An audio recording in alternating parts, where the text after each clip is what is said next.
Hello বন্ধুরা, ভিডিওতে click করার জন্য আপনাদের জানাচ্ছি অসংখ্য অসংখ্য ধন্যবাদ। তো যুবসাথী প্রকল্পে বরাদ্দ ৩,০০০ টাকা আপনাদের ব্যাংক অ্যাকাউন্টে ঢুকতে চলেছে। তো কাদের এই ব্যাংক অ্যাকাউন্টে টাকা দেওয়া হবে ইতিমধ্যে কিন্তু জানিয়ে দিল নবান্ন থেকে মমতা বন্দ্যোপাধ্যায়। তো আপনারা যারা মার্চ মাসে টাকা পাননি তারা কিন্তু এই এপ্রিল মাসে কিন্তু ডাবল টাকা ঢুকতে চলেছে আপনাদের ব্যাংক অ্যাকাউন্টে। তার আগে বন্ধুরা, ভিডিও শুরু করতে আমি একটু ছোট্ট কথা জানি, এখন অব্দি চ্যানেলটিকে সাবস্ক্রাইব করে সাবস্ক্রাইব করে পাশে থাকা বেল নোটিফিকেশনটি অবশ্যই অল রাখবেন। পারলে ভিডিওতে একটি লাইক করে কিন্তু বন্ধুদেরকে শেয়ার করে জানিয়ে দেবেন।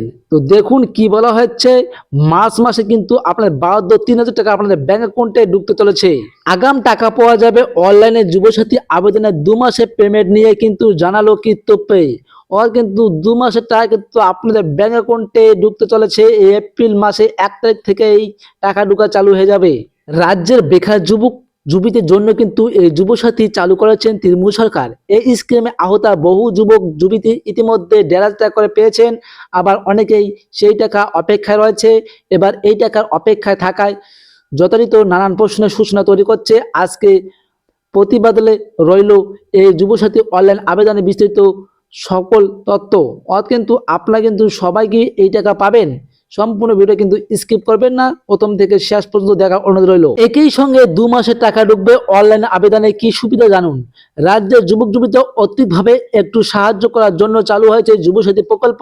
তবে এই প্রকল্পের টাকা পাওয়ার নিয়ম নিয়ে অনেক মধ্যে এখনো কিছু প্রশ্ন রয়েছে।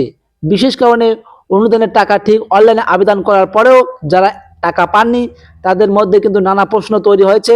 আজকের প্রতিবাদে এই যুবসাথী প্রকল্পের টাকা নিয়ে সকল তথ্য বিস্তারিত জানানো হলো। কিন্তু আপনার যুবসাথী প্রকল্পে কিন্তু সকলে কিন্তু টাকা পেয়ে যাবেন। পশ্চিমবঙ্গ সরকারের রাজ্যে যুবক যুবতীদের জন্য যুবসাথী প্রকল্পে রাজ্যে বেকার যুবকদের প্রতি মাসে কিন্তু ১,৫০০ টাকা দেওয়ার কথা ঘোষণা করবেন। এই টাকা কিন্তু ২১ থেকে ৪০ বছর যুবক যুবতী কিন্তু তারা কিন্তু পান। তবে বর্তমানে বিভিন্ন জেলা থেকে খবর পাওয়া যাচ্ছে যে ব্যাচ অনুযায়ী টাকা ক্রেডিট করা হচ্ছে। এর ফলে যারা অনলাইনের মাধ্যমে আবেদন করেছিলেন তারা আগে থেকে কিন্তু সিস্টেমের আপডেট ছিল, যার ফলে কিন্তু তাদেরকে আগে টাকা দেওয়া হয়। এর পাশাপাশি অনেকেই অ্যাকাউন্টে থেকে ইতিমধ্যে টাকা ঢোকা চালু হয়ে গেছে। যারা অফলাইনে কিন্তু আবেদন করেছেন দূরাসরে ক্যাম্পে গিয়ে তাদের কিন্তু একেবারে টাকা ঢোকা চালু হয়ে গেছে যুবসাথী প্রকল্পের টাকা। যার ফলে প্রথম দিকে যারা ডকুমেন্টস সেলফ অ্যাটেন্ডেন্স করেননি তাদের সমস্যা হচ্ছে। এছাড়া বহু ক্ষেত্রে দেখা যাচ্ছে যারা সেলফ অ্যাটেন্ডেন্ট ছাড়া আবেদন করেছিলেন তাদের অ্যাকাউন্টে টাকা ঢুকছে। অর্থাৎ শুধুমাত্র এই কারণে সমস্যার সমাধান হচ্ছে না, অফলাইনে জমা দেওয়ার আবেদনগুলি করতে হচ্ছে, যার ফলে কারণবশত টাকা পেতে বেশি কিছু দেরি হচ্ছে। পাশাপাশি এই টাকা পাঠানো হচ্ছে ডাইরেক্ট বেনিফিট পদ্ধতিতে। অর্থাৎ আবেদনকারীদের আধার কার্ডের সাথে কিন্তু মোবাইল নাম্বার অবশ্যই কিন্তু লিঙ্ক লাগবে, অর্থাৎ ব্যাংক অ্যাকাউন্টে সরাসরি টাকা ঢোকানো হচ্ছে।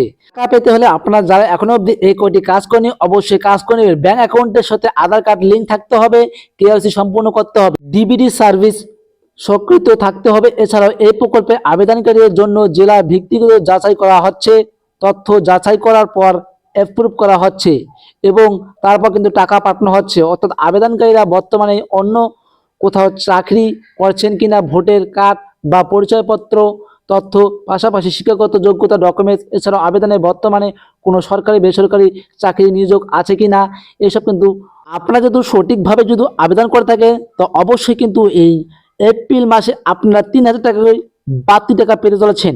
যারা পাননি তারা কিন্তু ডাবল টাকা পাবেন, আর যারা পেয়েছেন মার্চ মাসে তারা কিন্তু এই ১,৫০০ টাকা করে পেয়ে যাবেন। তো আশা করছি ভিডিওটা ভালো লাগছে। অবশ্যই চ্যানেলটিকে সাবস্ক্রাইব করে পাশে থাকা বেল নোটিফিকেশনটি অবশ্যই অল রাখবেন, পারলে বন্ধুকে শেয়ার করে জানিয়ে দিন।